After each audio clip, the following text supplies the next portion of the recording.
Buti na lang napadaan kami dito sa site. Daan muna tayo dito sa Nivyari. Para makita yung actual construction ng unit. Kasi sabi ongoing na daw yung construction.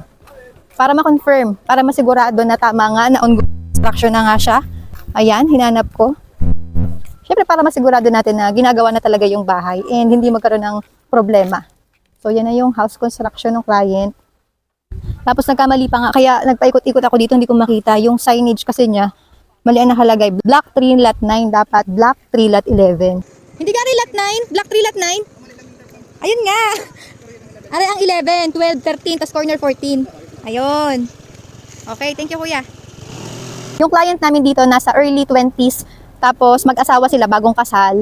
Yung wife niya na dito sa Pilipinas and then yung lalaki, yung principal borrower natin, nasa ibang bansa. April 2025 nung nag-reserve sila, tapos ang kagandahan dito sa Nivyari, kapag dito ka kumuha, upon reservation pa lang, merong credit check na. So malalaman yung credit history and malalaman agad natin kung ma-approve kayo ng bangko.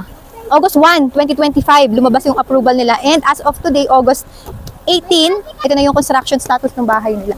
Bago mag-start ang construction, kailangan meron silang approval galing kay bangko. Nadami daw ang viewers kasi kasama daw sila. Ayan. Oh, hi! Sino kang pinaka-pogi diyan? Parang K-pop eh. Kailan yan kuya ini-start gawin? August 5. Oh, ang bilis niyong gumawa ah. Oh, dapat kayo may bono sa Kalmarland. Ha? Sa may-ari daw, ma'am. Sa may-ari. Ari ma'am ha, sir. Dapat daw may bono sa may-ari.